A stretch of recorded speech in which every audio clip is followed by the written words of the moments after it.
Nous avons, comme ça, à cœur ouvert, partagé avec quelques personnes concernant le mardi, par exemple, sur Zoom.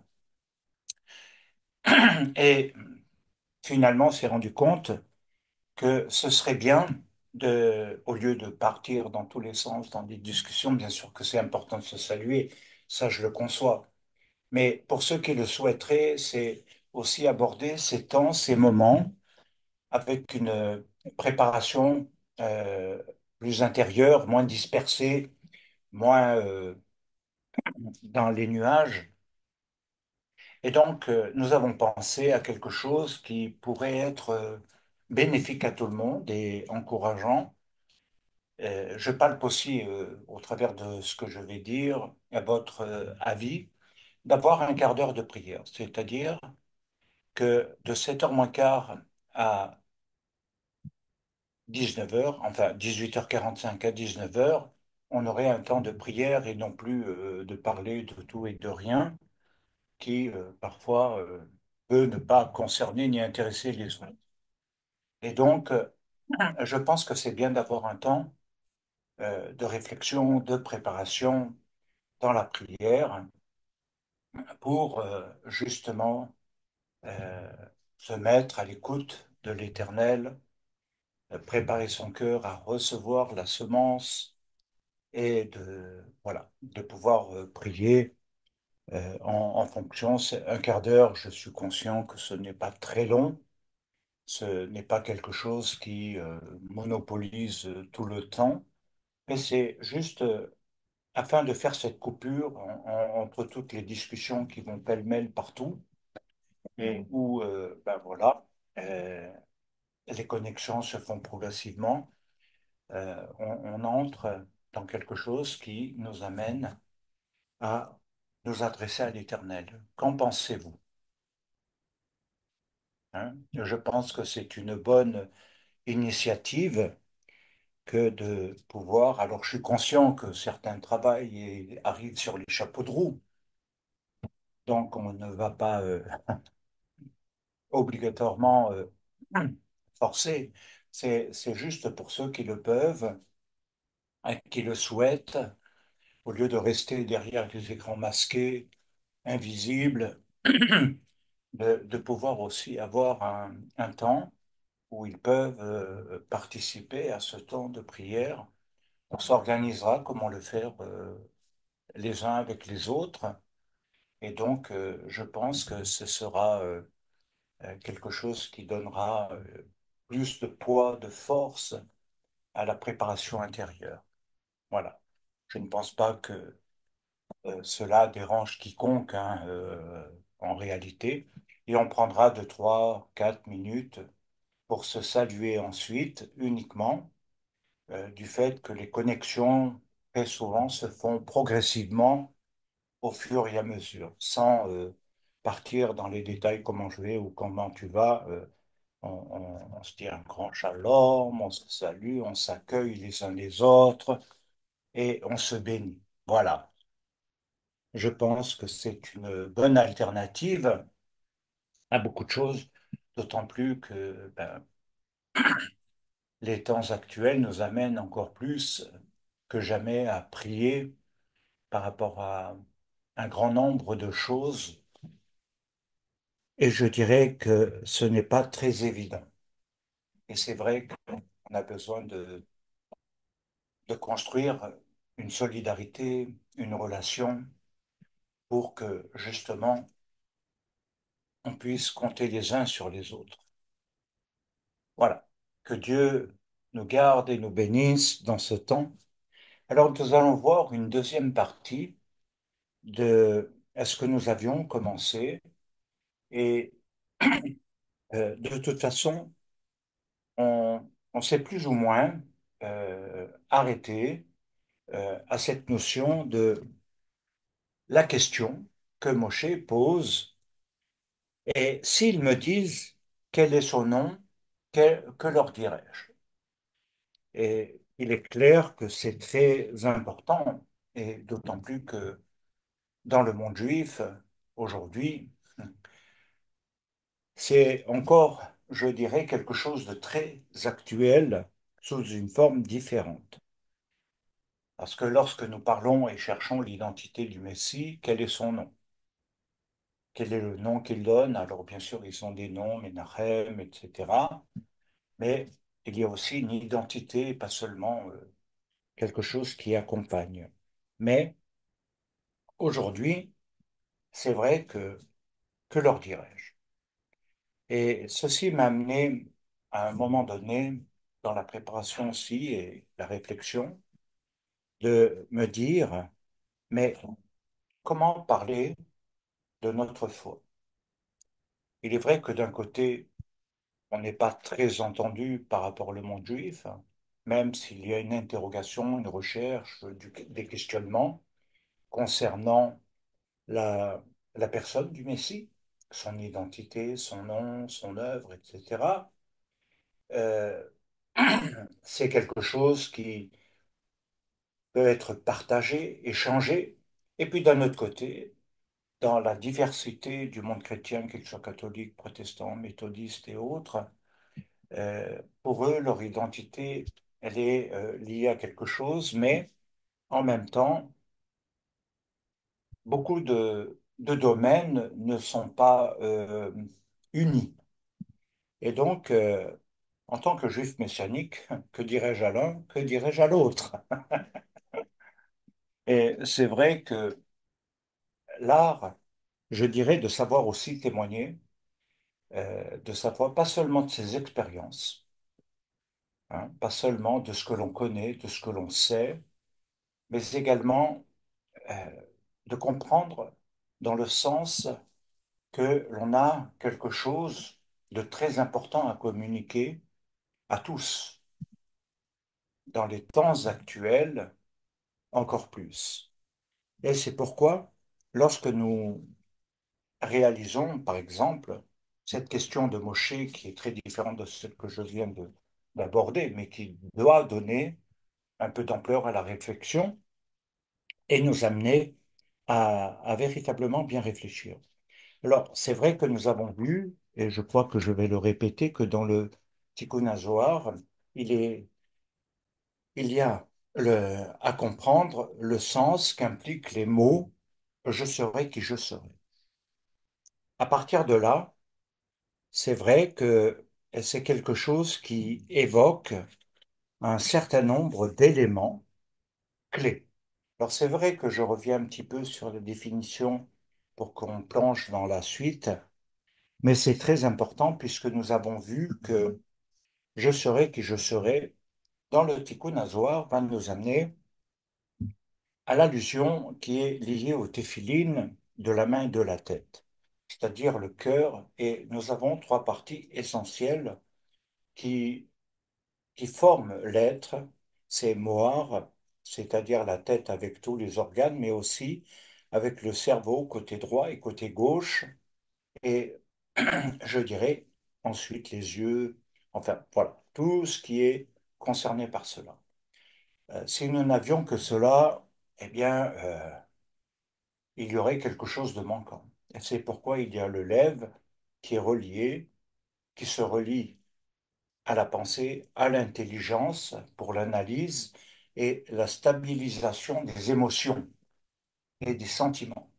Et également le fait d'avoir quelque chose de, euh, je dirais, dans la pensée qui est fondamental aussi au niveau de l'intellect, a besoin d'être alimenté par la vie, par quelque chose qui vibre, et c'est pourquoi il est relié aussi au cœur.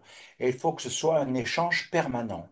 Il ne faut pas que ce soit quelque chose qui est coupé, hein, du tout, décapité, mais quelque chose qui est constamment relié dans les fonctions, de façon à stabiliser l'ensemble, pour ne pas être uniquement purement rationnel, intellectuel et sans éprouver quelque chose euh, à l'intérieur de soi, et puis, à l'inverse, que les émotions ne dominent pas l'intelligence, ne dominent pas la raison, ne dominent pas la pensée, mais qu'elles lui donnent la vie. Et je pense que c'est quelque chose de très important. Et puis nous avons le Kabel qui est lié au rein. Et donc, au foie, plus exactement.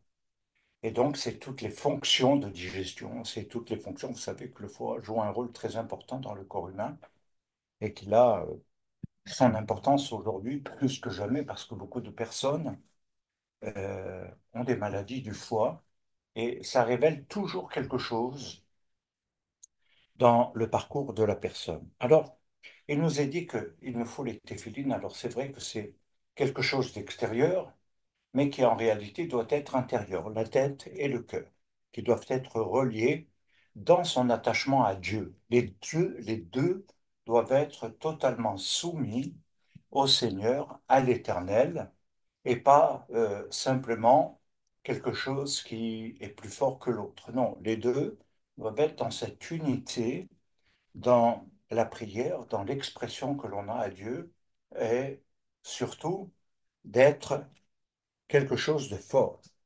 Alors, il est vrai que quand on parle de ces téphilines, j'en avais parlé,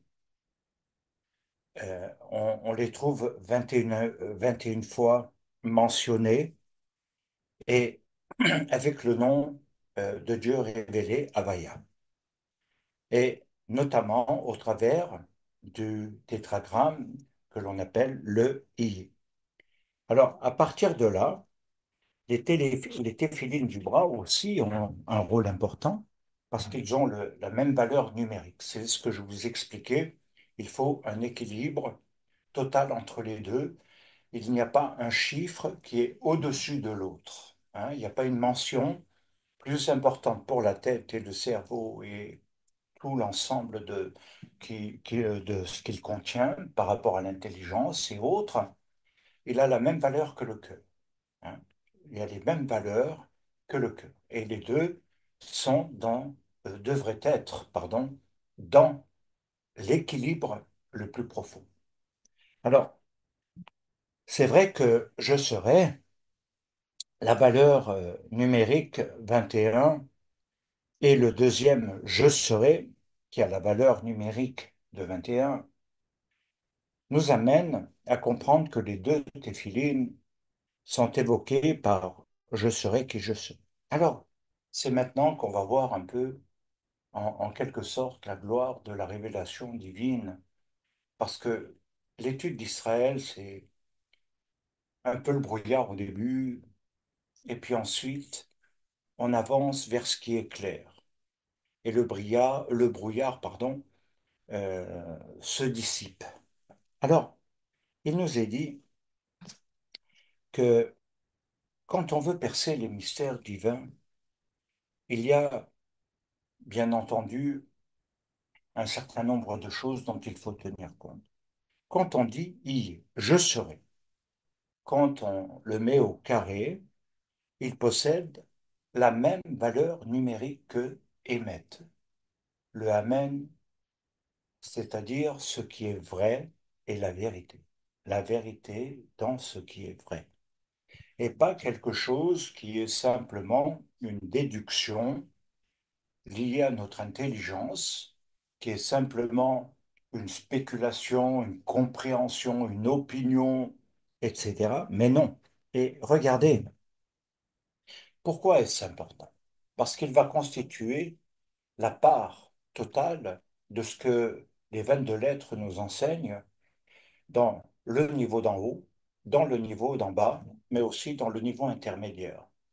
Et dans toutes les dimensions de l'univers, dans la révélation divine, dans ce que Dieu a fait, il a mis justement, volontairement, quelque chose, le Aleph, le même pour le niveau intermédiaire, ce qui sépare le haut et le bas, les eaux d'en haut, les eaux d'en bas, le monde des cieux avec les anges et les sept mondes, et le monde d'en bas avec la création de l'homme, avec l'univers de l'homme, avec tout ce que cela concerne.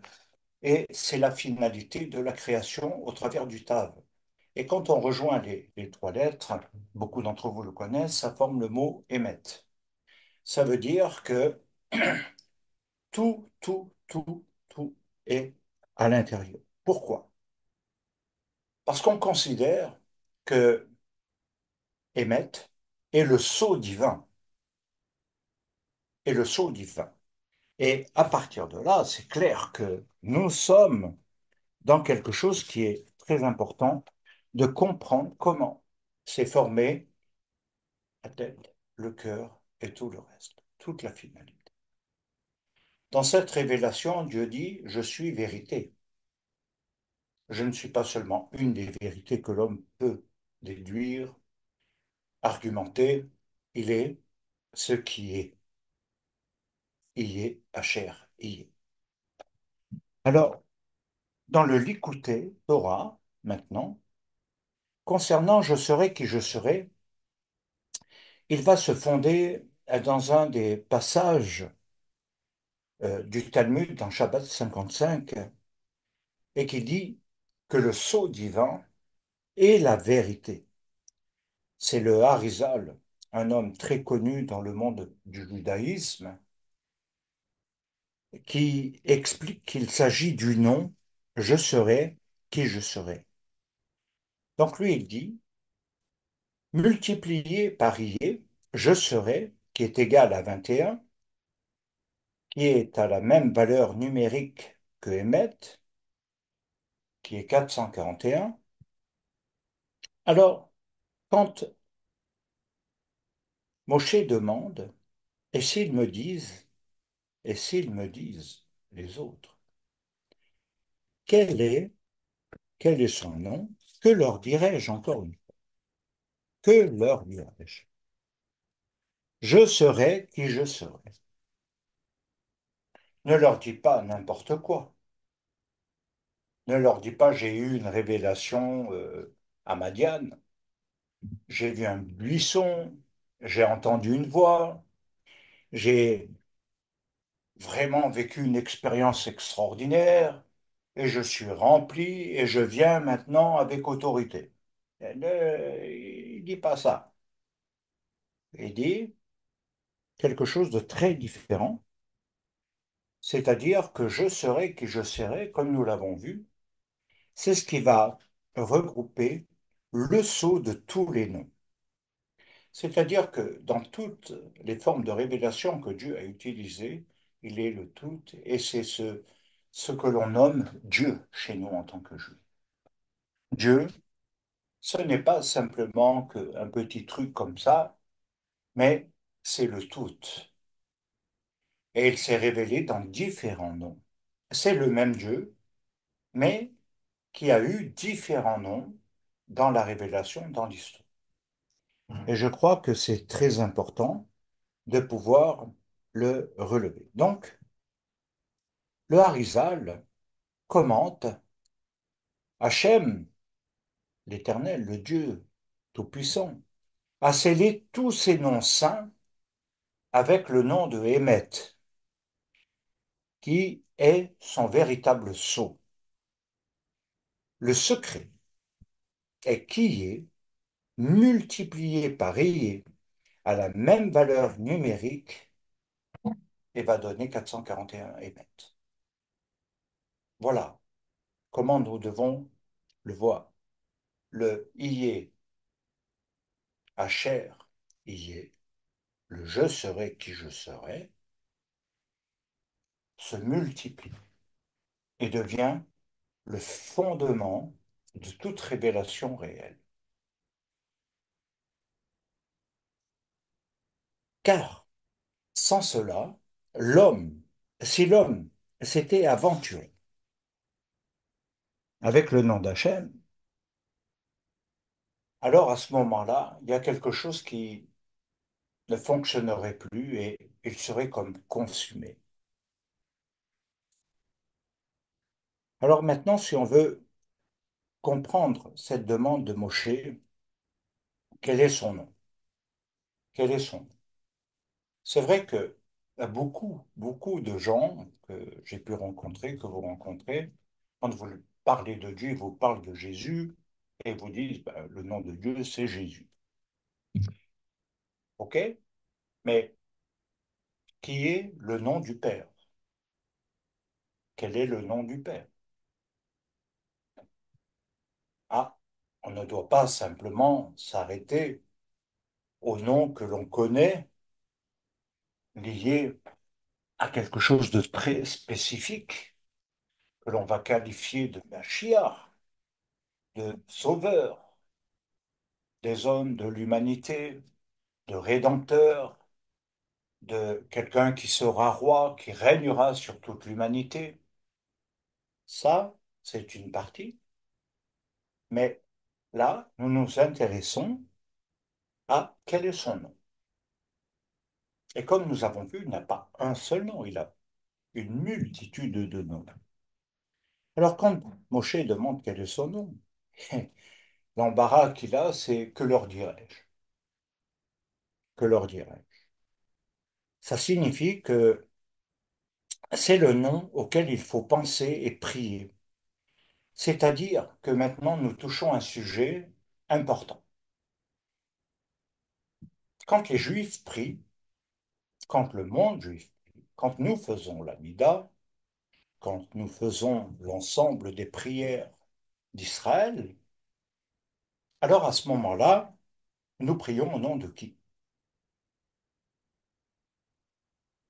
Nous invoquons Dieu. Mhm, mhm. C'est intéressant. Et ça nous pose la question en même temps, l'interrogation, parce que nous ne mentionnons pas dans ce cadre-là, quand le monde juif, hein, je parle bien, je précise bien, quand le monde juif prie, il ne prie pas au nom de Yeshua. On est, je suppose, entièrement d'accord, n'est-ce pas? On est entièrement d'accord. Le monde juif ne prie pas au nom de Yeshua. Maintenant, dans la tfila que Yeshua a donnée, quand il donne l'un des modèles les plus connus, et il va dire Avinu Shebashamayim, voilà comment vous devez prier. Et il ne dit pas prier en mon nom. Après, il y a les autres interrogations qui vont intervenir pour beaucoup.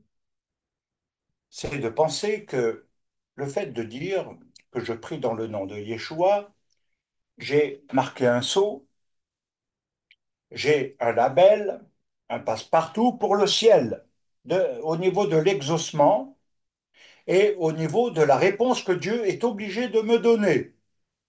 Et que finalement, il y a une obligation. Eh bien, si vous lisez bien, vous remarquerez qu'il y a énormément de choses concernant la prière que Yeshua va relever, pas toujours comme un modèle, mais comme une indication de quelque chose.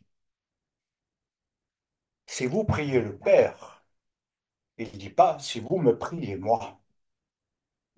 Ah, ah, ah, là il y a problème. Si vous priez le Père en mon nom. Or, je pense que je ne suis pas quelqu'un qui, qui pense uniquement comme ça. Mais énormément de croyants ne prient jamais au nom de le Père au nom du Fils. Jamais. Ils s'adressent directement à Yeshua Mashiach et ils disent, voilà, en ton nom, on a dit. Une des erreurs, c'est d'oublier que Yeshua Mashiach ne fait rien de contraire à la volonté du Père, à la volonté de Dieu, et qu'il accomplit. Et qu'il n'y a pas quelque chose qui est séparé entre les deux. Or, inconsciemment, beaucoup de gens ont séparé, pensant qu'on devait prendre le raccourci, ne connaissant pas l'identité divine, l'identité de Dieu, que le peuple juif connaît un petit peu mieux sur certains aspects, mais il ne prie pas dans le nom de Yeshua qui a été donné, et ceux qui sont en Yeshua ne prient pas comme ils devraient par rapport au Dieu de la révélation. Alors il y a quelque chose qui doit être retravaillé. Et c'est vrai que c'est un vrai travail un vrai, un vrai travail théologique aussi, de réflexion. Le monde juif pris d'une manière, le monde chrétien d'une autre. Ensuite, on pourrait dire toutes les formes de prière qui ont été imposées. Nous savons que la prière dans le monde juif a dit non et elle concerne la vie de l'être dans tous les domaines et qu'il y a également tous les télim qui l'accompagnent et derrière, chaque chose a une importance capitale. Dans le monde chrétien, toutes les formes de prière qui ont été élaborées ont beaucoup changé avec le temps, avec les siècles. Et aujourd'hui, je dirais que on ne prie plus comme hier. On ne prie plus du tout comme hier. Beaucoup prient d'une façon, je dirais peut-être enthousiaste, mais d'une certaine façon, avec des mots. Et derrière, malheureusement, ils prient d'une autre façon. Et ils ont louange, prière, intercession. Et puis, finalement, ça se mélange un peu et on oublie la vraie forme de prière, le vrai but, le vrai sens et la véritable importance de la prière, qui n'est pas seulement une expression pardon, émotionnelle de, de quelque chose, mais la prière doit être accompagnée de l'émouna, de la foi. Elle doit être accompagnée de quelque chose qui va plus loin que simplement la demande. C'est véritablement de chercher à, à toucher pour être entendu, exaucé, parce que le but de la prière, ce n'est pas simplement de dégager son cœur avec tous ces machins et de simplement décharger, je suis triste, je suis fatigué, je suis ci, je suis ça. Et c'est vrai que même que je vous vois pour quelques-uns, pas tous, hein, je m'adresse surtout à une personne, je souhaiterais que la personne soit plus digne quand elle se met dans l'étude, assise correctement. Et donc, c'est très important d'avoir cette notion du respect de la personne à qui on s'adresse dans la prière, de savoir qui il est. Car si je vais en tombe, si je prie en tombe, que leur dirais-je? Sous quelle autorité? Au nom de qui? De Moïse qui a été il y a 40 ans en Égypte, votre prince? Fini. Il est obligé à ce moment-là de faire quelque chose. La prière, la tfila, elle doit avoir quelque chose qui donne un relief et un sens plus profond. Elle doit véritablement tenir compte de la manière, et ça, qu'on le veuille ou pas. C'est pas le Nouveau Testament qui est le modèle. Et là, j'insiste, hein, pour ceux qui veulent toujours Nouveau Testament, eh bien, croyez-moi, le modèle n'est pas dans le Nouveau Testament. Il est dans la prière d'Israël. Il y a eu des exaucements de prière de Daniel et d'autres extraordinaires qui ont transformé l'humanité, qui ont amené l'accomplissement prophétique de ce qui était impossible. David est certainement celui qui nous a donné le plus d'éléments pour savoir comment prier. Abraham et tous les autres réunis nous montrent ce qu'est prier. Maintenant, si on veut aller un petit peu dans la continuité d'Israël, n'oublions jamais que les Shléchim étaient juifs, hein, et qu'ils n'auraient jamais prié n'importe comment. Ils priaient comme cela était établi à l'époque. Je crois que c'est très important, bien aimé, de l'intégrer, de le comprendre et de le réaliser. Ils n'ont pas inventé des nouvelles formes de prière charismatiques et autres. Qu'est-ce qu'ils ont?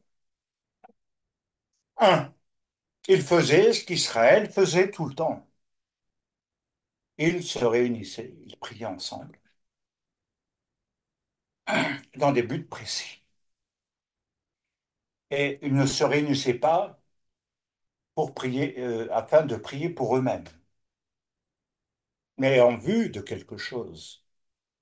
Et si vous regardez bien, ils priaient dans la prière d'Israël, dans la continuité de la forme de ce qui avait été établi. N'oublions pas que la Mida existait bien avant Yeshua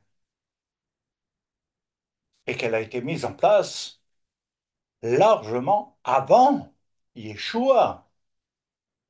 Après la destruction du temple, d'autres formes, d'autres allez, adaptations se sont faites, mais à l'époque, non. C'est pourquoi il est très important de ne pas vouloir absolument conclure au nom de Yeshua, Mashiach, et puis ça y est, je suis conforme.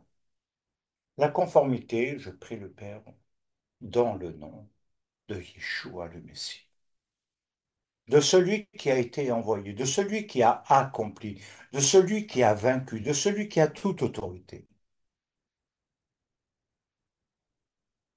et qui a reçu, pardon, toute autorité, mais qui n'est pas indépendant de Dieu.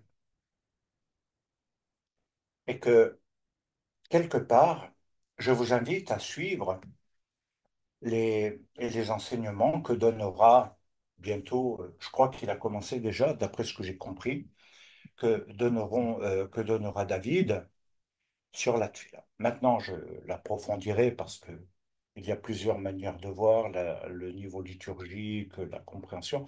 Mais vous savez, toutes ces prières qui ont été faites à l'époque du deuxième temple, avec la Hamida, elles sont toutes issues de la souffrance du peuple. Et elles ont toutes un but par rapport à Dieu. Et je ne sais pas si vous faites parfois attention aux paroles, mais quand vous les lisez, il y a des choses extraordinaires et merveilleuses. Et je crois que c'est très important de comprendre cela. Il n'y a pas une séparation d'alliance avec tout un tas de nouveautés, puis le reste est abandonné. Non. Tout s'accomplit dans une continuité. Bien sûr, avec quelque chose qui a changé, c'est vrai, mais ça va en rester là. Alors, dans quel nom? Dans quel nom? Il nous est dit que les païens prient aussi, que les païens savent prier. Ils ont des dieux avec des noms. Les païens prient. N'importe qui peut prier. N'importe qui peut s'adresser, entre guillemets, à des divinités. Et à un moment donné, je crois que c'est très important parce que ça nous montre que prier est quelque chose d'un peu naturel à l'homme par rapport à Dieu. Et donc,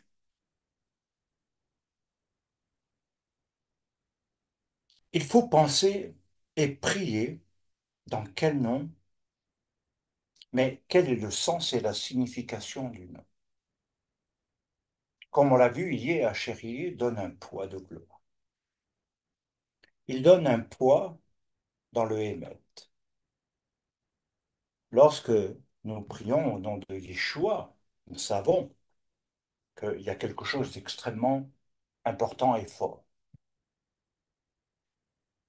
Avons-nous vraiment réalisé quel est le sens et la signification et l'importance du nom de Yeshua? Ou est-ce que c'est simplement un Jésus copain, sauveur, un, un Jésus auquel je m'adresse parce que je vais pas bien aujourd'hui et que j'ai besoin d'avoir qu'il me remonte la pendule, qu'il m'encourage, qu'il me fasse réussir l'examen, qu'il me donne du travail ou qu'il me donne la réussite ou qu'il me donne la bénédiction financière, etc., etc.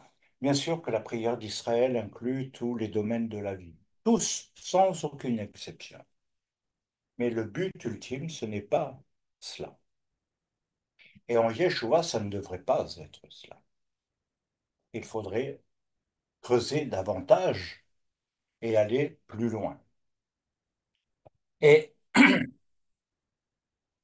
alors, bien sûr que on peut essayer de répondre, comme je vois sur le chat, d'une certaine manière à des choses, mais attention, attention, prudence, écoutez bien. Quand il est dit qu'il faut prier, penser très fortement et surtout avoir l'identité à qui je m'adresse. Et je crois que il y a quelque chose qui n'est pas détachable. C'est de dissocier la prière de l'obéissance au commandement divin. Plaire à Dieu. De quelque chose qui est en lien et non quelque chose qui est indépendant.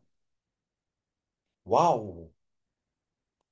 Le sens des téphilines, c'est ça, qui se multiplie, c'est de nous montrer que tout est un ensemble et qu'il y a une façon de le vivre et qui n'est pas simplement une récitation. Mais en fait, si je prie, ça engage aussi quelque chose que je dois vivre dans ma vie et être. Ça va inclure aussi d'autres notions pour l'exaucement. Ça va inclure le fait que, à un moment donné, mon éthique, ma vie, doit m'amener aussi à réaliser que je dois pardonner, puisque c'est le contenu, dans un certain sens, du Notre Père. Pardonnez comme il vous sera pardonné, et il vous sera pardonné. Et que eh, c'est pas simplement prier, bénis-moi, remplis-moi, fais-moi du bien, donne-moi des sous, fais-moi réussir, et des gna. La prière qui va suivre les commandes. Comment pardonner? Ah, qui dois-je pardonner? Qui peut être pardonné? Comment le faire? En fait, on est très souvent notre propre juge parce que nous décidons de la manière dont nous allons pardonner, c'est-à-dire que nous allons dire, elle mérite ou elle ne mérite pas, et je veux pas pour X raisons, et puis c'est trop facile, et voilà, on peut évoquer. Dieu ne nous demande pas quelles sont la palpation de nos sentiments, il nous dit que si tu veux être exaucé, si tu veux que les portes du ciel s'ouvrent, il y a une application. Ton cœur doit être libre de toute haine qui te lie. Ton cœur doit être totalement dans quelque chose qui n'accuse pas et de façon à être entendu.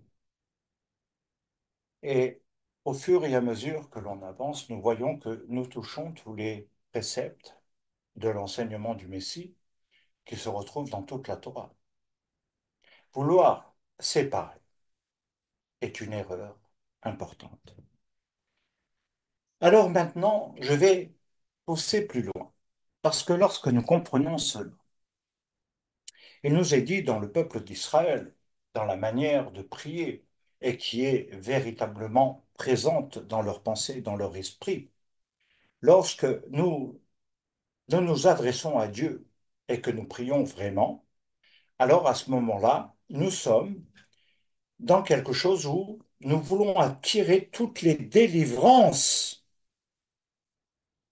Nous voulons attirer toutes les délivrances parce que c'est le rôle du divin, nous délivrer. Comme il a délivré de l'Égypte. Il n'a pas que délivré de l'Égypte. Il nous a délivrés de la diaspora, de l'exil,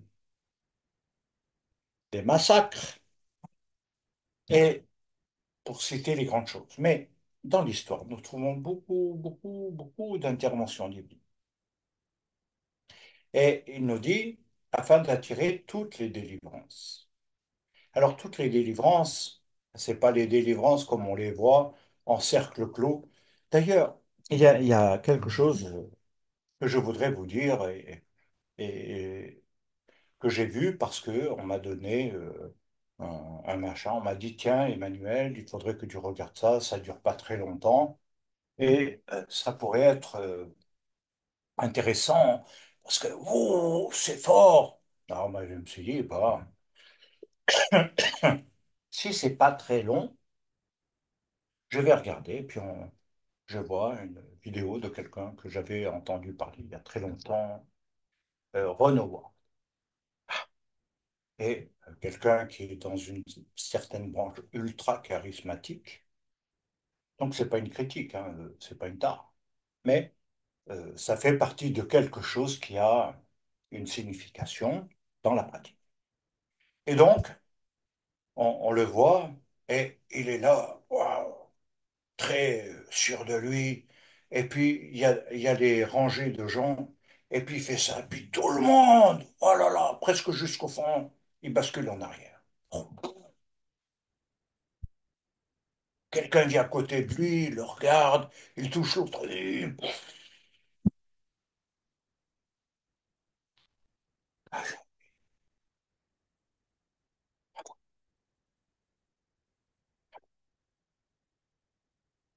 Alors, j'ai réfléchi et j'ai dit, mais c'est quoi? Je ne veux pas critiquer, mais je veux comprendre que ce que c'est ce phénomène-là. Je le connais, hein, dans le passé. Et j'ai dit une chose à la personne en réponse, très simple. Je critique pas ce que cet homme a fait, mais ce qui m'étonne, c'est que quand cet homme marche dans la rue, il n'y a personne qui tombe. Ils sont tous debout. Et je pense qu'il tousse de temps en temps, non? Il doit souffler, il doit bouger, le monsieur. Il n'y a personne. Il n'y a que des croyants qui tombent. Et j'ai dit, mais il y a quelque chose qui dysfonctionne parce que ça devrait marcher à l'intérieur comme à l'extérieur. Alors voilà, on nous dit, ouais, c'est ça. Et on dit non, non. Et c'est là que l'on voit que la manière dont Dieu va délivrer est vraiment liée à des choses très précises. D'ailleurs, on peut, on pourrait, on pourrait s'arrêter sur le sens de la délivrance finale, ce qui va vraiment couper le mal. Et nous voyons bien qu'il ne s'agit pas d'arriver en faisant comme ça, et toutes les armées là vont tomber par terre. Non, non, non, non. Il y a une vraie guerre. Il y a des morts. C'est une autre réalité. Et donc, tout ceci donne dans la pensée d'Israël une chose fondamentale qui, je pense, est difficile aux intellos, à ceux qui sont trop rationnels, par rapport à la pensée d'Israël, de prier avec et dans l'intention du cœur. Avec et dans l'intention du cœur. Parce qu'il sépare. Voilà. Ce que je vais dire à Dieu, comment je vais le dire, ceci, et puis, bon, que je ressente ou pas, c'est pas important, c'est ce que je dis. C'est ce que quelque part, je pense. Et puis, parallèlement, vous avez des personnes qui ne réfléchissent pas à ce qu'ils vont dire. Et alors, ils vont prier, puis ils vont répéter 1000 fois la même chose. Et avec beaucoup de ferveur, d'émotion, etc. Ce qui est excellent, mais qu'il faut équilibrer avec le reste. Et prier dans la kavana, l'intention du cœur, c'est dans une profondeur réelle, totale. Parce qu'il est dit, l'Éternel est proche. Et écoutez bien maintenant, l'Éternel n'est pas loin, mais il est proche de qui? L'Éternel est proche de qui? De tout le monde et de n'importe qui? L'eau? Non.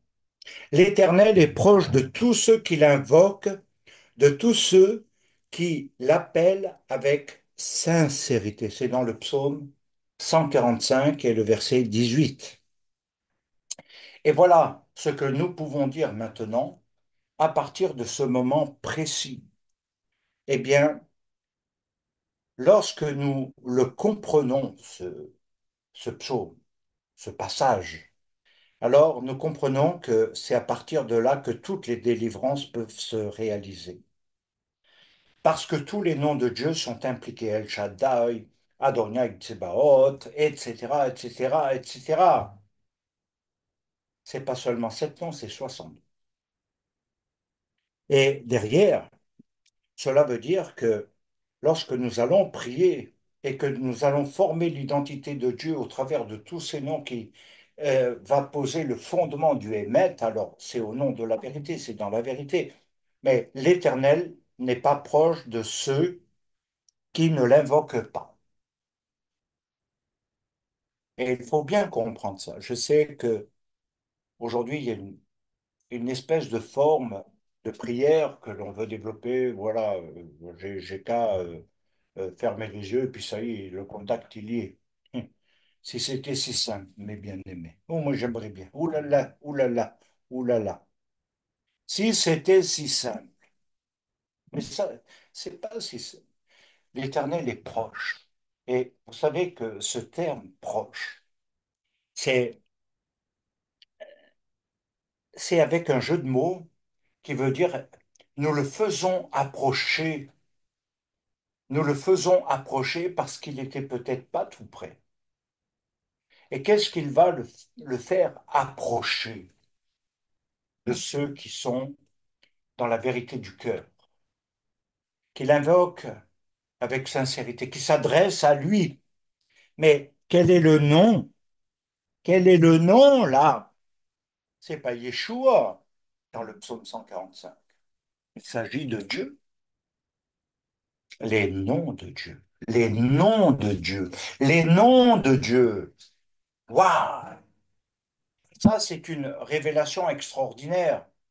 Bien sûr que après, il y a des choses que nous pourrions rajouter, mais le but, c'est de comprendre cette identité qui a été malmenée, méprisée. C'est pour les Juifs. C'est pour les Juifs. Alors, derrière, c'est vrai que là, en plus,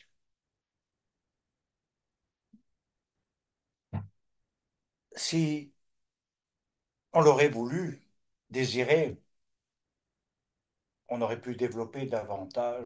Et là, c'est que des remarques hein, que j'ai faites. Hein. C'est pas une étude, c'est pas un enseignement sur, par rapport à des choix. Mais c'est vrai que ça mériterait davantage de cadrer la manière dont Yeshua lui-même priait, mais comment il envisageait la prière. D'ailleurs, chaque fois qu'il prie, il ne prie pas en son nom. Et il ne se met pas en avant disant, voilà, je te dis, pour Lazare, il dit, Père, je sais, Père, je sais que tu m'exauces toujours. Ça doit frapper beaucoup. C'est pas, oui, j'arrive, j'ai pleine autorité, je te dis, Lazare, sors. et il ne serait jamais sorti. Il serait resté faire dodo. Mais père, je sais, et c'est parce que je sais que je peux lui dire lève-toi et marche, même si ça va à l'encontre des lois naturelles. En cela, la puissance réside. Il est proche de ceux qui l'invoquent avec sincérité, les autres non. Ceux qui cherchent à tirer profit de lui, ça ne marche pas. Ceux qui le font par pure religiosité ou je ne sais quelle motivation, ça ne marche pas. Là, il faut être très clair. Maintenant, il nous faut quand même savoir que si nous continuons dans le rohot, tzadikim, lui, il appuie en disant, j'ai observé que l'on peut rapprocher le verset de Je serai qui je serai à celui de Jérémie 10.10, que Rabbi Shapira a presque lu lors de son passage. Et oui, il est dit, mais l'Éternel est Dieu. L'Éternel est Dieu. L'Éternel est Dieu. En vérité, il est un Dieu vivant et un roi éternel. C'est ce qui appuie à la notion non contradictoire de Hémet. Et je crois que c'est très important parce que là, nous voyons vraiment toute la dimension. Et derrière, nous avons vu et lu le psaume 145, 18, où il est justement dit et où il est question de l'invoquer avec sincérité, car Hachem, qui est vérité, s'approche de ceux qui l'appellent en vérité. Alors, la question c'est, qu'est-ce que l'appeler en vérité? Dans la pensée de ce que nous venons de voir, c'est quelque chose de merveilleux à décortiquer. Ça signifie d'avoir la faculté, qui est un exercice. C'est pourquoi la prière, ce n'est pas simplement une formulation verbale, mais ça va demander beaucoup d'énergie à l'être, dans tous les domaines, dans tous les domaines. Et je crois que il y a quelque chose que nous devons comprendre parce que la faculté de détacher son cœur de toute pensée étrangère. Alors, c'est vrai que là encore, nous pourrions, nous, nous, nous aurions pu, je dirais, essayer, tenter d'analyser quelles sont les pensées étrangères. À quoi penser? Sandrine, de la tenue, s'il te plaît.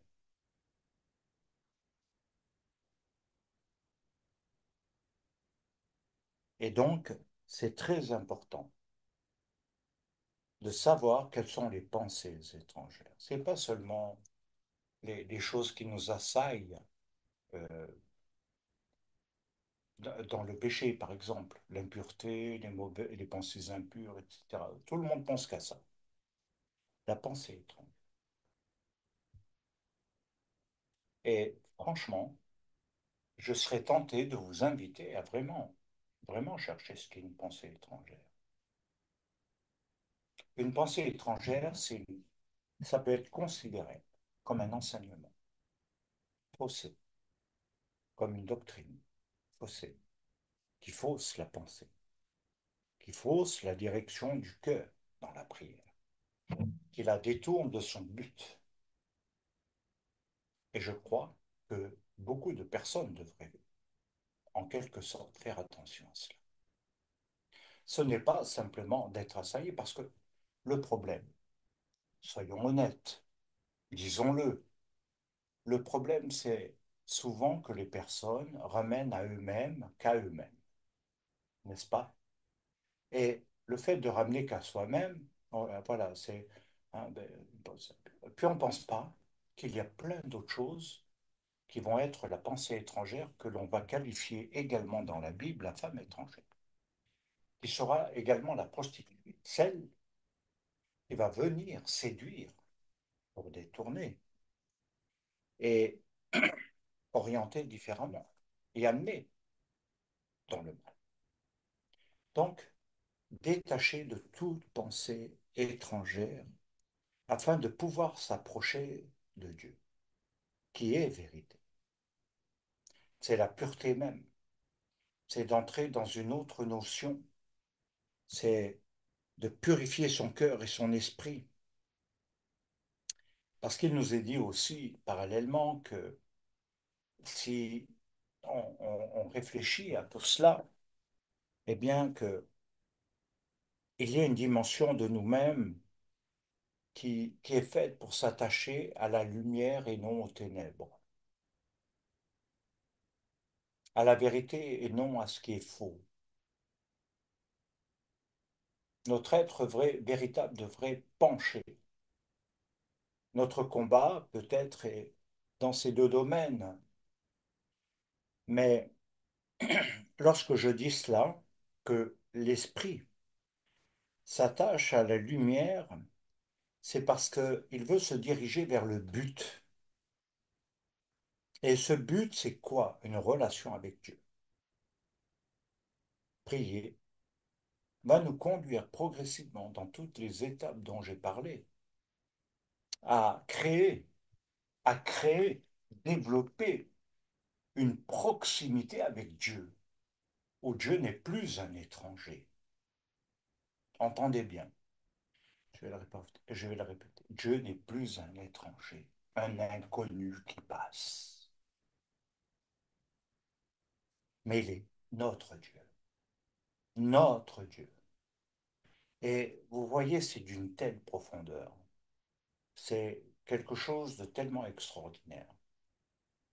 Alors bien sûr, on peut toujours se réclamer de ben, je suis chrétien, donc voilà, moi je connais ça. Yeshua, vous croyez qu'il vivait quoi, lui? Vous croyez qu'il vivait la prière telle qu'elle existe aujourd'hui? Vous voyez vraiment Yeshua prier comme ça? Je ne sais pas. Moi, j'essaye de comprendre comment Yeshua prierait avec nous aujourd'hui. Comment prierait-il avec nous aujourd'hui? Il dirait, ouh, je suis sous la Ruach HaKodesh, n'est-ce pas? Certains nostalgiques. Il n'avait pas besoin de dire ça. Il était dedans. Parce qu'il avait plus qu'une proximité, il avait une relation telle que rien ne séparait. Et je dirais, voilà, ce que cela signifie en termes simples. Beaucoup de gens peuvent prier mais n'ont pas de vraie relation avec Dieu. Ils parlent de relation avec Dieu. Ils veulent une relation avec Dieu. Ils disent, la prière, c'est la relation avec Dieu. Ils savent, mais le vécu, le vécu ne le démontre pas obligatoirement. Déjà, dans le fait de ne pas appliquer un certain nombre de choses que Yeshua lui-même a enseignées au-dessus même de ce que Moshe a dit. Quand il est question du pardon, Yeshua va plus loin. Quand il est question même de l'adultère, c'est le regard, c'est quelque chose qui va encore plus loin. Donc,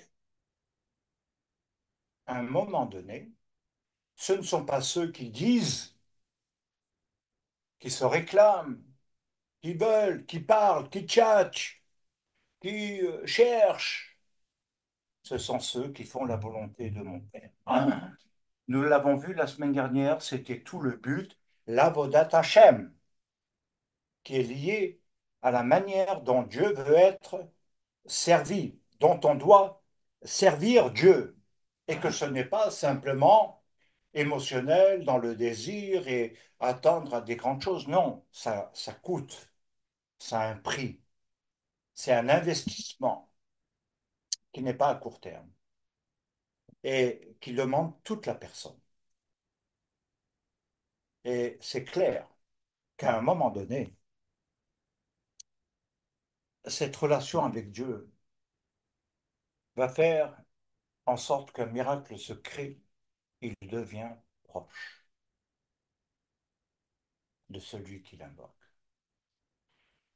On a parlé de temps de jeûne et de prière par rapport à l'événement qui aura lieu à Chauroux et je mesure l'ampleur par rapport à bien des choses. Il a parlé de citron pressé, je pense que ce sera mon cas. Et l'enjeu n'est pas seulement ce qui va se passer, c'est tout ce qui va englober le futur, l'avenir. Tout ce qui va se dessiner, tout ce qui va se mettre, se poser, se positionner. Et je dirais que dans les temps d'aujourd'hui, on n'a pas trop le droit de se tromper. On doit agir de manière juste. De la même manière que beaucoup de talmidim doivent se poser la question, dans quel but je suis talmide? Est-ce que je suis qu'un étudiant qui veut étudier pour la connaissance, le savoir, de la pratique, de ci, de ça, et puis de découvrir des choses extraordinaires, mais quelque part, je ne veux pas être talmide ou talmida.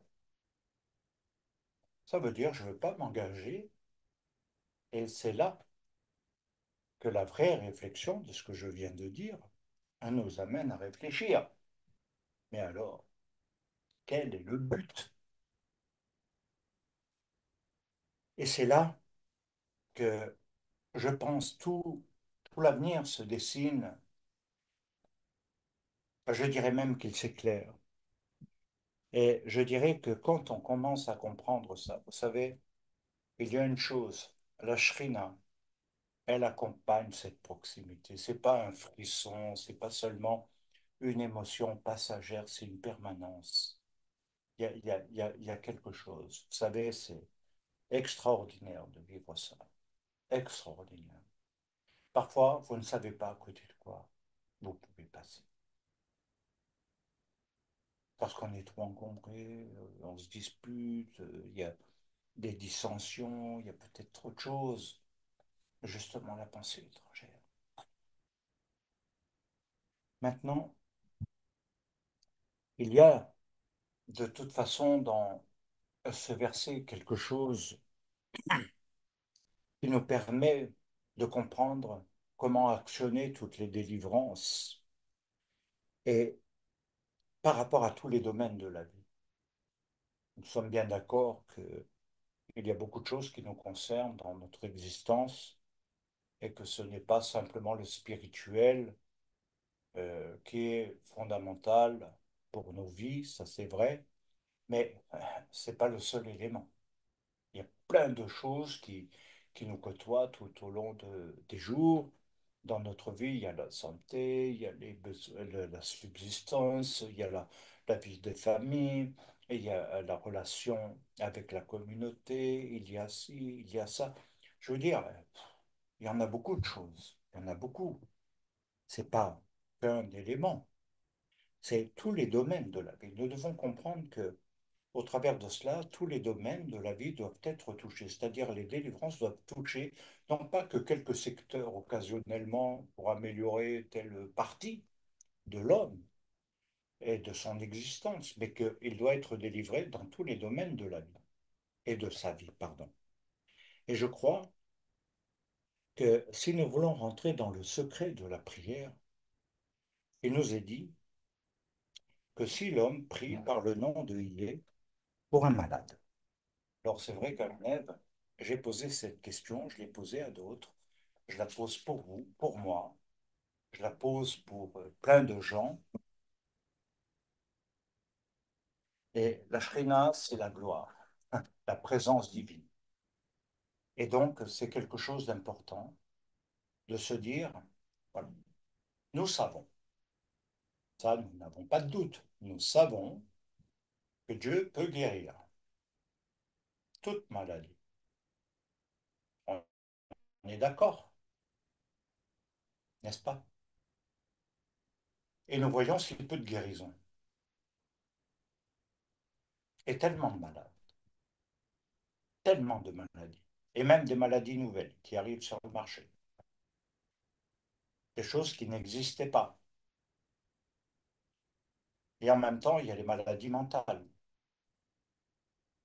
les dysfonctionnements psychologiques, émotionnels, et liés à l'affectif. Et voilà, on va pas aller peut-être plus loin dans ce domaine. Et puis, il y a aussi le physique. Qu'est-ce qui a le plus besoin de guérison, à votre avis?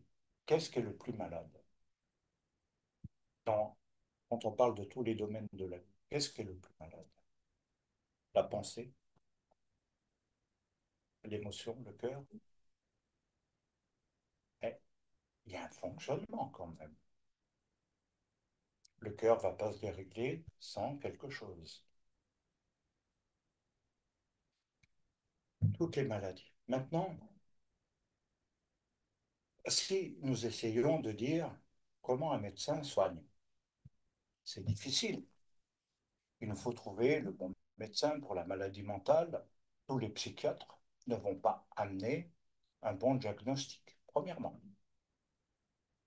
Beaucoup vont se tromper et donc vont mal orienter le malade, qui va aggraver sa maladie. Un exemple comme ça que je viens de donner là. Maintenant, je dirais que quand vous parlez avec des personnes dans votre entourage, c'est un peu le psychiatre qui ne connaît pas la maladie dont vous souffrez. Le mal qui vous ronge, et à cause de cela, il vous envoie dans la mauvaise direction. Et il ne vous procure pas ce qui serait le bon remède. Ce que je veux dire, faites attention lorsque vous écoutez les gens par rapport à un problème, par rapport à une souffrance, une difficulté, même mentale et autres. Faites attention. Il y a des personnes qui ont commis des erreurs graves parce qu'ils ont écouté et ils ont regretté. Tout le monde n'est pas conséquent. Tout le monde, non. Non et non. Et il faut savoir, à, à des moments précis, comment accompagner une personne en souffrance, malade, pour l'orienter. Maintenant, ça c'est une chose, le diagnostic, l'accompagnement, etc., la confiance qui doit se créer.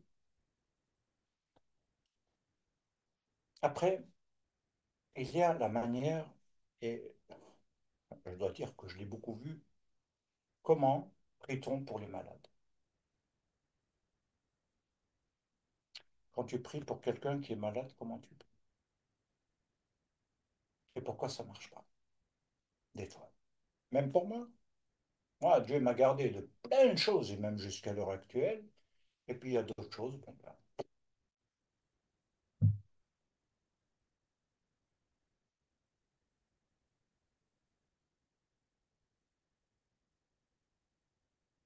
je crois qu'il y a des personnes qui ont chacun une façon de prier. Mais quelle est la bonne manière de prier?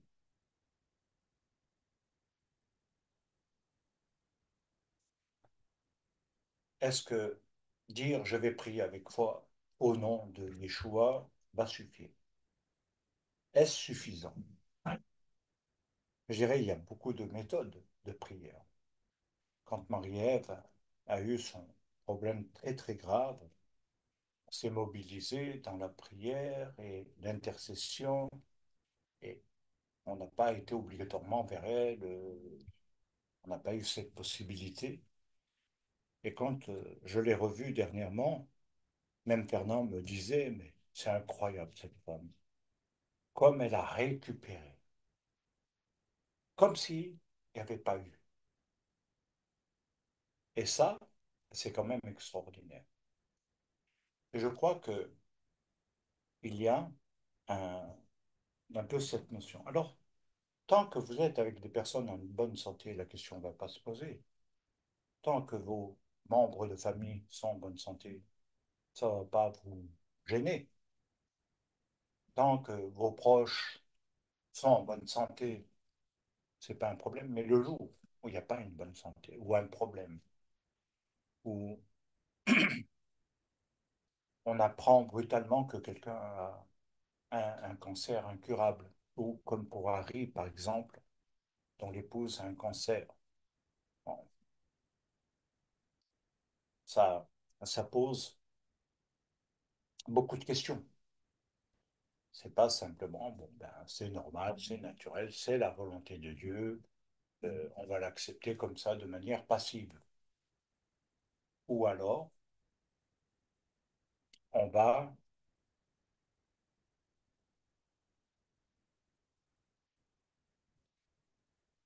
on va se poser devant Dieu et essayer de réfléchir qu'est-ce qui se passe. Alors, il n'y aura peut-être pas de réponse. Peut-être que c'est dû à quelque chose, peut-être pas. On ne sait pas. D'où l'importance d'être accompagné par des personnes qui vont soutenir aussi dans l'intercession, la prière à la personne malade. Je vais vous donner cet exemple que j'ai toujours beaucoup aimé dans la vie de Yeshua. Il y avait un paralytique et ce paralytique, eh bien, quand Yeshua enseignait dans la synagogue, eh bien une synagogue, hein, avec une menorah, une belle. Et donc, euh, on l'amène par le toit et il y a quelques personnes qui le font descendre parce qu'autrement, il n'aurait jamais pu être en contact de Yeshua pour que Yeshua connaisse le problème de ce malade. Et il va le guérir. Mais il faut penser à ceux qui l'ont porté et ceux qui l'ont amené. Et qu'à partir de là, il y a eu, hop, une visibilité du Messie, une compassion, et il a pu être guéri. Ça veut dire qu'il faut au minimum 4 intercesseurs. Des personnes qui prient sans intérêt, sans crier, sans hurler, sans proclamer, la proximité avec Dieu exauce ceux qui sont proches. Ça veut dire des personnes qui vont commencer à savoir ce que ça veut dire se mettre à part, sans se disputer, sans la concerter, sans ceci, sans cela, qui vont être dans une consécration de pureté, qui vont s'éloigner de tout mal. Et à partir de là, ils vont pouvoir porter. Et c'est un examen de soi pour tous, moi y compris, vous y compris, d'autres y compris, pour tous, pour tous, pour tous. Il faut comprendre ça. Et c'est pourquoi que, si nous disons, prions en malade, alors est-ce que cela veut dire que nous ne savons pas obligatoirement prier pour un malade? Non. Nous pouvons pleurer, crier. Moi, il m'est arrivé de crier, de pleurer pour des personnes où on est impuissant, impuissant, impuissant, impuissant. Je ne suis pas médecin. Je ne peux pas donner de médicaments, de trucs qui soulagent. Je, je ne peux que accompagner et être en contact avec une personne qui souffre énormément et qui attend de l'aide que je ne peux pas donner. Je peux consoler, donner des paroles, je peux euh, être là comme pour rassurer, mais devant sa maladie, son mal, je suis impuissant. Et à partir de là, si je me dis, Il nous faut véritablement aller plus loin et prier non seulement avec foi, mais porter à Yeshua. Et derrière, se sentir impuissant ne doit pas nous détruire. Il doit nous amener au questionnement et doit véritablement créer quelque chose. Donc, automatiquement, bien aimé, la maladie est un vrai sujet aujourd'hui. La prière pour le malade aussi. Et il nous faut savoir qu'il y a peut-être quelque chose à creuser là.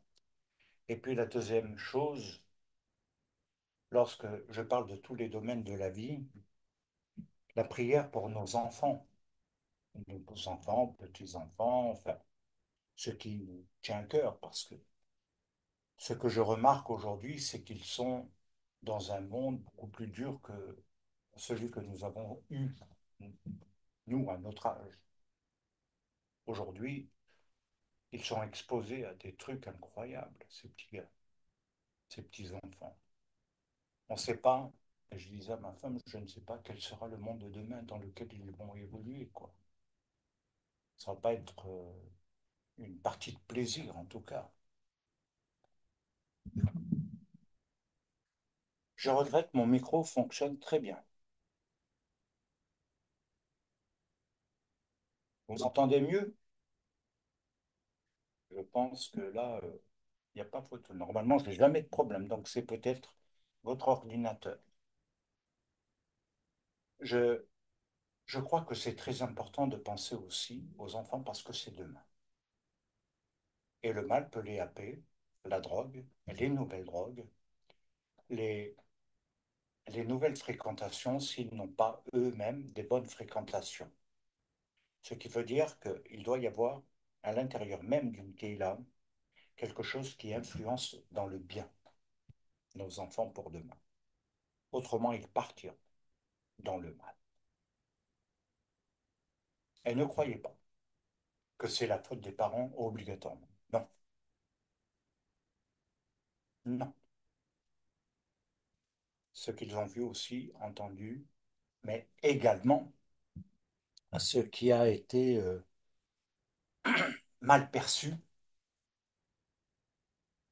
Donc, il y a, il y a vraiment dans les sujets de prière beaucoup de choses qui entrent là-dedans. Donc maintenant, si on veut aller plus loin, il y a aussi dans les domaines de la vie spirituelle.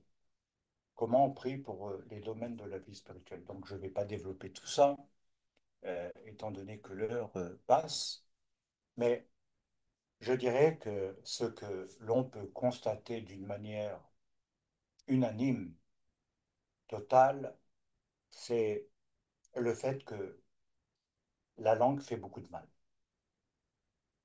Vous pouvez me dire ce que vous savez, je veux bien, mais je dirais que la langue fait beaucoup de mal. Et qu'est-ce qu'il nous est dit parallèlement, c'est que normalement, nous devrions, après un certain nombre de temps d'avoir étudié ou d'être des talmides qui évoluent, dans le bon sens du terme, des transformations qui devraient suivre les domaines spirituels aussi. Je vais en prendre un, parce que c'est peut-être un peu avec cela que l'on va arriver à conclure, mais un domaine où Jacob a totalement raison, parce qu'il y a tout un monde impliqué, et il dit que nous manquons de sagesse. Que notre sagesse, elle est charnelle, mais pas spirituelle. Et que nous devrions être un petit peu plus évolués à bien des égards. Donc, c'est clair que les gens parlent beaucoup trop vite, répondent trop vite, réagissent trop vite. D'ailleurs, souvent, les réactivités, c'est des colères, des agacements, des énervements, des choses qu'ils prennent mal. Et on voit que derrière, il y a une maturité spirituelle qui n'est pas. Pardonnez-moi, mais c'est un constat sur beaucoup d'années. Il y a une maturité qui manque chez beaucoup de croyants. Elle n'est pas. Et alors, on la trouve encore moins quand on s'adresse à quelqu'un pour le conseiller, l'orienter, le guider, le, le conseiller vraiment dans des domaines précis de sa vie, qui sont des problèmes, des blocages. Et voilà, et je crois qu'aujourd'hui, il y a beaucoup de problèmes qui se rajoutent à des problèmes et qui peuvent même se transformer en souffrance pour beaucoup, parce que tout à coup, ils vont réaliser qu'ils ont été trahis, incompris une fois de plus, et ça va générer beaucoup de choses. Donc, qu'est-ce que dit Yaakov? Et Yaakov, c'est un sacrificateur. Et il a la dimension de Mashiach. Et Yaakov a eu une prise de bec avec Shaoul. Et il faut reconnaître que Shaoul et lui, c'est pas des potes. Du tout. Et donc, à un moment donné, dans le dilemme, il y a quelqu'un qui s'est levé et a donné une parole de sagesse dans Acte 15, ce qui deviendra Acte 15 d'ailleurs, par rapport aux lois noachides, extraordinaire. Et donc, elle tranche sur le dilemme. Et nous avons besoin de la sagesse aussi, spirituelle pour nous par rapport à notre croissance. Et je crois que beaucoup de personnes ne mesurent pas suffisamment. Vous êtes pour beaucoup dans votre pensée étudiant, pas talmide. Et pas avec la pensée de l'évolution dans la maturité, dans la compréhension de ce que cela signifie. Et il faudrait pouvoir l'acquérir davantage aujourd'hui, plus qu'hier, parce que la sagesse, elle est fondamentale. Et derrière, elle nous amène à réaliser un certain nombre de choses. Or, je sais par expérience que ça ne fait pas plaisir à certaines personnes. Je sais que on aime bien se prévaloir. Moi, j'ai fait, moi, j'ai été, oh, autrefois, j'ai été ceci, j'ai été cela, mais ne m'en demandez pas trop. Et donc, on voit bien, même au niveau des déconnexions du reste, la manière dont les gens perçoivent les choses quand elles ne veulent pas se sentir concernées. Et c'est pourquoi il est important de bien réfléchir que nous devons acquérir une maturité euh, au fur et à mesure des années, au fur et à mesure de notre marche, de notre évolution, de notre construction dans le Seigneur, d'aller plus loin. Alors, derrière, je vais conclure avec quelques notions. Derrière, ce que ça veut dire, la sagesse, on peut parler de la subsistance parce que c'est un vrai sujet aujourd'hui. C'est un vrai sujet aujourd'hui. Il y en a beaucoup qui ne mangent plus 3 repas par jour, mais un repas par jour. Et moi, je me dis, mais où on va là? Où on va? Où on va? C'est une catastrophe. C'est inadmissible au XXIe siècle, quoi, en France. Et c'est vrai que j'ai fait beaucoup d'expériences à ce niveau-là, ma mère aussi, alors extraordinaire. Et je pense que c'est important de prier aussi pour ses besoins de subsistance. Pas obligatoirement que j'aille mieux, voilà, j'ai un petit coup de blues, remonte-moi la pendule. Non, c'est pas ça. Il faut savoir prier pour ça. Maintenant, savoir aussi prier pour que Dieu nous garde de tous les dangers, qui consiste également dans la prière d'Israël, à la prière du voyageur, mais il n'y a pas que ce sens-là, c'est de comprendre que nous sommes des cibles, des proies par rapport à l'ennemi, qu'il y a des dangers qui nous guettent et que nous ne voyons pas, que nous ne connaissons pas. Peut-être que nous pouvons en avoir le pressentiment ou que d'autres peuvent avoir le pressentiment. Et donc, il faut aussi prier dans ce sens. Donc, je ne vais pas m'étendre, mais arriver à la conclusion pour dire que à un moment donné, le secret, c'est que il faudra, et il suffira de rester éloigné du mal, c'est-à-dire rester pur, consacré et totalement éloigné de ce qui amène les troubles et le mal. Parce que dans la prière d'Israël, il est dit que tu m'accordes ta miséricorde et toute demande à Dieu doit être fondamentalement très claire, parce qu'elles doivent être faites avec foi et vérité dans son nom. Et lorsque nous le faisons au nom de Yeshua dans le bon sens, dans ce que nous avons vu, lorsque nous le faisons vraiment dans le bon sens, dans le nom de Yeshua Mashiach, toutes les délivrances s'opèrent et se déclenchent. Enfin, se déclenchent et s'opèrent. Et elle nous accorde à ce moment-là le salut, la délivrance, ce qui est véritablement le sens de la rédemption. Voilà. Alors, je vais m'arrêter là et je vous dire, réfléchissez à cela. Peut-être réécoutez. En même temps, c'est une introspection qu'il faut peut-être faire. Analyser un petit peu plus ses fonctionnements par rapport à un ensemble de choses où on est trop pris par, et je le comprends, hein, c'est pour ça que je ne juge personne, parce que la vie d'aujourd'hui, elle est bourrée de stress, de conflits, de problèmes, euh, il y a tellement de choses. Mais à un moment donné, il faut pouvoir arriver à se détacher de ce monde. Et pour répondre à la question qui a été posée tout à l'heure, comment on prie Yeshua, ben, s'éloigner de tout bruit, de tous ses amis, de tout ce qui nous environnerait aujourd'hui, de tout ce qui nous distrait, de tout ce qui nous amène hors de la prière. Or, le fait de passer du temps dans la prière, c'est notre temps libre que Dieu va juger et de ce que nous en faisons, si nous lui donnons et si nous allons prier ou si nous allons le gaspiller. C'est exactement comme ça qu'il faut analyser. Et je dirais que pourrait vraiment répondre à la question, savoir s'éloigner de tout, pour apprendre à écouter, pour apprendre à laisser son cœur, son âme, sa pensée être travaillée. Que Dieu vous bénisse, Toda Rabba, pour ces moments et ce temps.